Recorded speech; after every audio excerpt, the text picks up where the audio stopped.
My husband cheated on me with my sister and got her pregnant. Sadly, my entire family knew this deranged relationship and kept it from me. I never thought I'd be sharing something like this on Reddit, but here I am. My life has been turned upside down, and I'm still struggling to make sense of it all. I guess I should start from the beginning. I'm 28, and I have a younger sister Barbara, who's 26. We grew up in a small town where everyone knew everyone else's business. Our parents were high school sweethearts who got married young and had us in quick succession. They always emphasized the importance of family, loyalty, and sticking together through thick and thin. Barbara and I were inseparable growing up. We shared a room until I was 16, and even then we'd spend hours talking late into the night. Our childhood wasn't perfect. Our dad lost his job when I was 12, and things were tight for a few years. But we got through it as a family. Mom picked up extra shifts at the diner, and Dad eventually found work at the local factory. Barbara and I learned to be resourceful, shopping at thrift stores and making our own fun. Those tough times brought us even closer. As we got older, Barbara and I would talk about our dreams for the future. We'd plan our weddings, picking out imaginary dresses and dreaming up our perfect husbands. I always pictured myself with someone kind and steady, while Barbara dreamed of a more exciting, adventurous type. It's funny how life turns out so differently from what you imagine. I met Bill when I was 24. I had just started my first real job after college, working as an assistant at a local marketing firm. Bill was a graphic designer at the company, a few years older than me. He caught my eye immediately with his easy smile and quick wit. We started talking at the office Christmas party, and before I knew it, we were dating. Bill was everything I thought I wanted. He was kind, funny, and seemed to genuinely care about me. He got along well with my family, especially Barbara. Looking back, I wonder if I should have seen that as a red flag, but at the time, I was just happy that my boyfriend and my sister got along so well. We dated for a year before Bill proposed.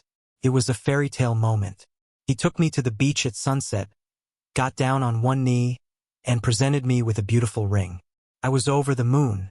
Barbara was the first person I called after I said yes, and she screamed with excitement over the phone.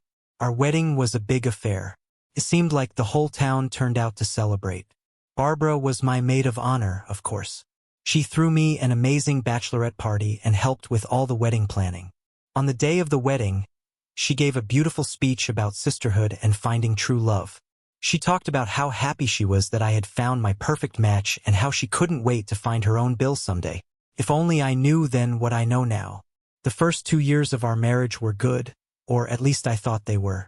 Bill and I had our ups and downs like any couple, but we always managed to work things out. We bought a small house in our hometown, not far from my parents. We talked about starting a family, though we agreed to wait a few years until we were more financially stable. I thought we were on the same page about everything. I started noticing changes in Bill about 6 months ago. He became distant, always on his phone and working late more often. At first, I chalked it up to stress at work. His company had taken on some big new clients, and I knew he was under pressure to deliver. I tried to be supportive, making sure dinner was ready when he got home late and giving him space when he seemed preoccupied. Looking back, I realized that was around the time Barbara started acting strange too. She'd cancel our weekly sister lunches, saying she was too busy with work or had other plans. She started avoiding family gatherings, and when she did show up, she looked guilty and uncomfortable. I asked her a few times if everything was okay, but she just brushed me off, saying she was stressed about work or having guy troubles. I tried to rekindle things with Bill. I planned a weekend getaway for us, thinking some time alone might help. We went to a cozy bed and breakfast in the mountains, and for a while, things seemed better. We hiked, had romantic dinners, and talked like we used to, but as soon as we got home, Bill retreated into himself again. Last month, everything came crashing down. We were at my parents' house for our monthly family dinner. These dinners were a tradition my mom started when Barbara and I moved out, her way of making sure we all stayed connected. Usually, they were lively affairs, with everyone talking over each other and sharing stories from their week. This dinner was different. There was an undercurrent of tension that I couldn't quite put my finger on. Barbara wasn't feeling well and had excused herself to lie down in her old room. I noticed my mom and dad exchanging worried glances, and Bill seemed unusually quiet. After dinner, I went upstairs to check on Barbara. As I approached her room, I heard her crying. I was about to knock when I heard her say Bill's name. Confused, I listened closer and heard her sobbing about being pregnant and not knowing what to do. My heart stopped. I burst into the room, demanding answers. Barbara's face went white, and she started stammering apologies. I couldn't believe what I was hearing. My sister and my husband had been having an affair for months, and now she was pregnant with his child. I ran downstairs, feeling like I was going to be sick. To my horror, I saw the looks on my parents' and other relatives' faces. They knew. They all knew, and no one had told me. My own mother tried to calm me down, saying we could work this out as a family. She actually suggested that I forgive Bill and Barbara, that we could raise the baby together. I've never felt so betrayed and alone in my life. I left that night and haven't spoken to any of them since. I packed a bag and checked into a hotel. The next day, I went home while Bill was at work and grabbed more of my things. I left my wedding ring on the kitchen counter with a note telling him I knew everything and that he shouldn't try to contact me. That was 3 weeks ago. I'm now living in a small apartment on the other side of town, trying to piece my life back together. I've blocked Bill's number and all my family members on social media. The only person I'm in touch with is my best friend from college, Sarah, who's been an absolute lifeline through all of this. I keep replaying everything in my head, wondering how I could have been so blind. Were there signs I missed? How long had this been going on? How could Barbara, my own sister, do this to me? And my family? How could they keep this from me? I feel like my entire life has been a lie. I'm not sure what I'm looking for by posting this. Advice? Support? I just feel so lost and alone. I know I need to start thinking about divorce, but the thought of dealing with lawyers and paperwork makes me sick to my stomach. How do I even begin to move on from something like this? For now, I'm just taking it one day at a time. I go to work, come home to my empty apartment, and try not to fall apart. I've started running again, something I used to love but gave up when I got married. It helps clear my head, even if just for a little while. I don't know what the future holds, but I know I can't go back to that family. The betrayal runs too deep. I'm angry, hurt, and so tired, but I'm also determined to rebuild my life on my own terms this time. If you've made it this far, thank you for reading. Any words of encouragement or advice would be appreciated. I never thought I'd be starting over at 28, but here I am. Update 1. 2 months later. It's been 2 months since my last post, and a lot has happened. First, I want to thank everyone who commented and sent messages of support. Your kind words and advice have been a lifeline during this difficult time. The biggest news is that I found out I'm pregnant. Yes, you read that right. I'm pregnant with Bill's child. The irony of this situation isn't lost on me. I discovered this about a month ago, which means I'm now around 12 weeks along. Barbara is about 16 weeks pregnant. When I first saw those 2 pink lines on the pregnancy test, I felt a mix of emotions I can't even begin to describe. Shock, disbelief, anger, and oddly, a tiny spark of joy that was quickly overshadowed by the circumstances. I realized that Bill and I must have conceived during our weekend getaway, just days before I found out about his affair with Barbara. I spent days agonizing over what to do. Part of me wanted to terminate the pregnancy and cut all ties with my past life. But as I sat in the clinic, waiting for my appointment, I found myself thinking about my childhood, about the love and security I felt growing up. Despite everything that's happened, I realized I wanted to give my child that same sense of love and belonging. So, I've decided to keep the baby. It's not an easy decision, and I'm terrified of being a single mother. But I'm also determined to give this child the love and support it deserves. I know it won't be easy, but I keep reminding myself of how my parents managed when times were tough. If they could do it, so can I. I finally filed for divorce last week. It was one of the hardest things I've ever done, but also oddly liberating. I hired a lawyer who specializes in complex divorce cases, and she's been incredibly supportive. We're pushing for a quick resolution, given the circumstances. Bill tried to contact me when he was served the divorce papers.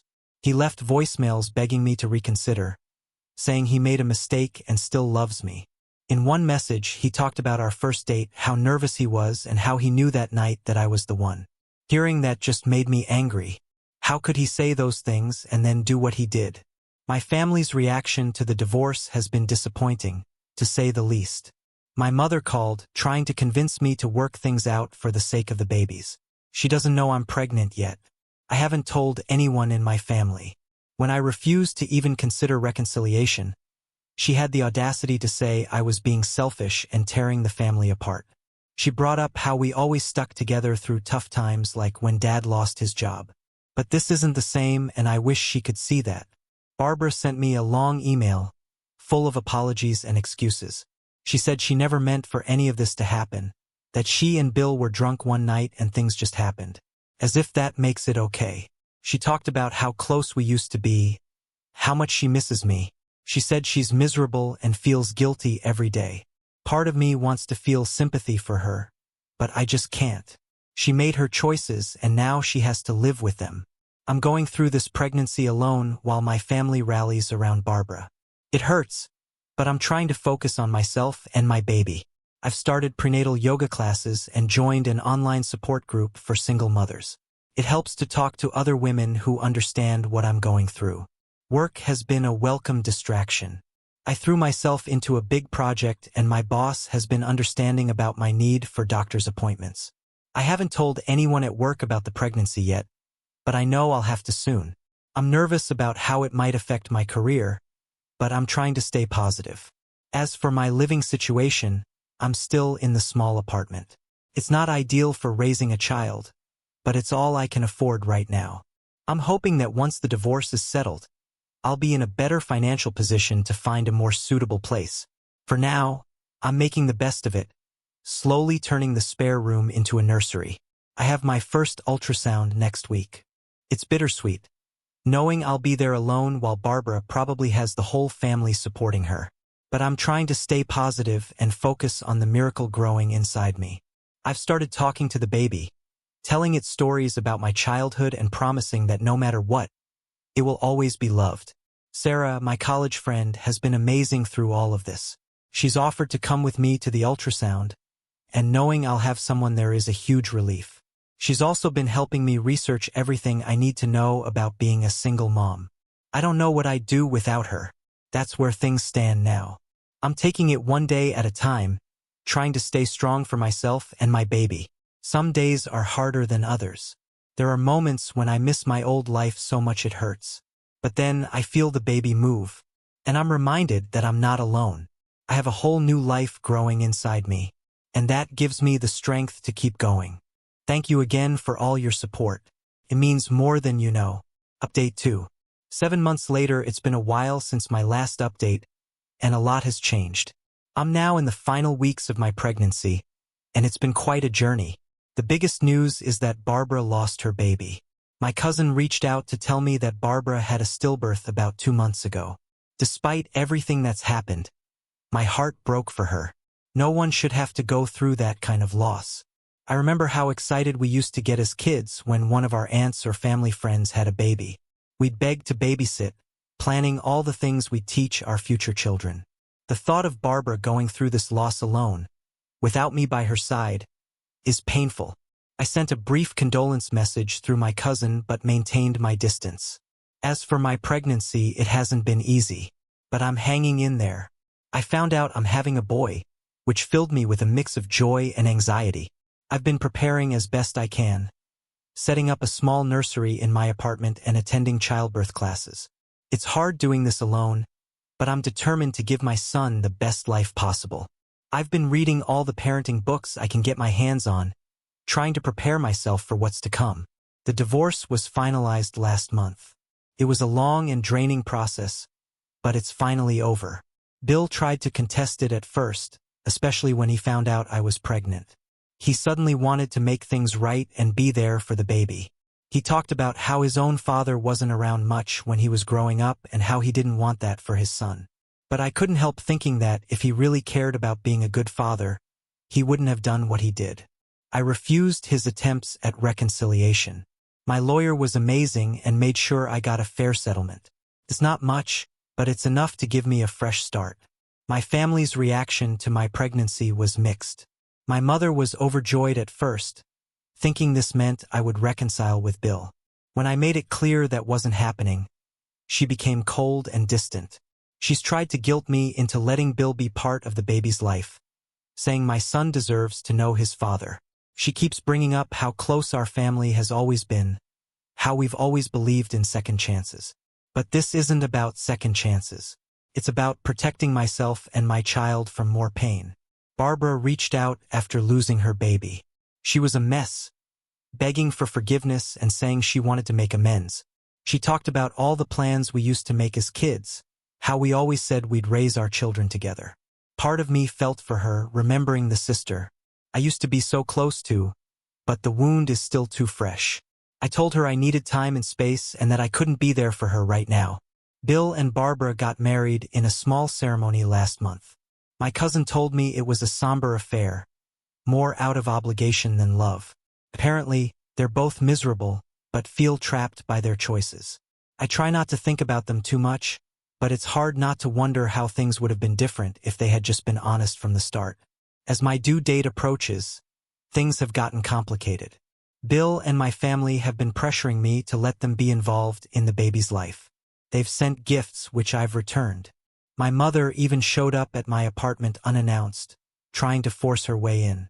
She brought a bunch of my old baby things that she'd saved all these years, talking about family traditions and how important it is for the baby to know his roots. I had to threaten to call the police before she left. It was one of the hardest things I've ever had to do. I've made it clear to everyone that I don't want any of them at the hospital when I give birth. I've spoken to the hospital administration and my doctor, explaining the situation. They've assured me that my wishes will be respected and that no one will be allowed to see me or the baby without my explicit permission. It's sad that I have to take these measures, but I need to protect my peace of mind. My support system now consists of a few close friends and some amazing people I've met through support groups. They've been invaluable, offering emotional support and practical help as I prepare for motherhood. Sarah, my college friend, has been especially amazing. She's planning to take some time off work to help me after the baby is born. Her support reminds me that family isn't always about blood. It's about who's there for you when you need them most. Work has been understanding about my situation. I'll be starting my maternity leave soon, and my boss has assured me my job will be waiting for me when I'm ready to return. I'm grateful for their support, but I'm also anxious about how I'll manage work and a newborn on my own. I've been looking into daycare options and trying to figure out a budget that will allow me to provide for my son while still keeping a roof over our heads. As I sit here, feeling my son kick and move, I'm filled with a mix of emotions. There's fear and uncertainty, but also hope and determination. This isn't the life I imagined for myself, but I'm committed to making the best of it for my son's sake.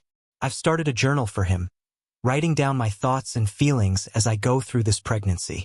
I want him to know how much he was wanted and loved right from the start, despite the difficult circumstances. I've been thinking a lot about my own childhood lately. I remember the bedtime stories my mom used to tell us, the way my dad would play silly games to make us laugh when times were tough. I want to create those kinds of memories for my son. I may not be able to give him a traditional family, but I can give him all the love and support I have. The apartment is slowly coming together. I've set up the nursery with second-hand furniture and handmade decorations. It's not much, but it's filled with love. I spend hours in there, imagining what it will be like when my son finally arrives. I talk to him, sing to him, and promise him that no matter what, we'll face the world together. I know the road ahead won't be easy. Being a single mother will have its challenges, and I'm sure there will be times when I'll struggle. But I also know that I'm strong, and that my son and I will be okay. I'm learning to take things one day at a time, to celebrate small victories, and to be kind to myself when things get tough. As my due date gets closer, I find myself thinking about the future.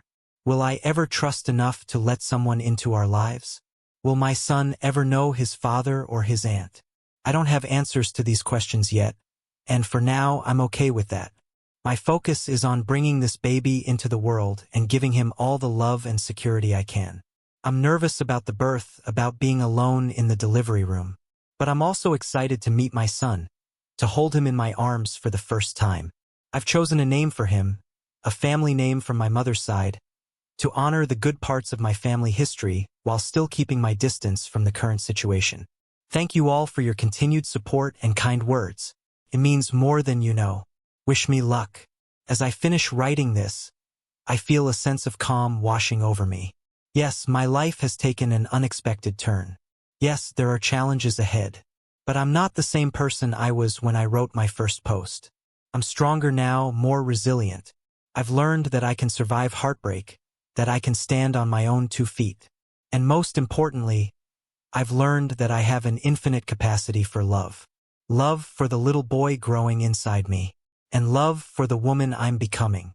Whatever the future holds, I know one thing for certain. My son and I will face it together. And that's enough for now.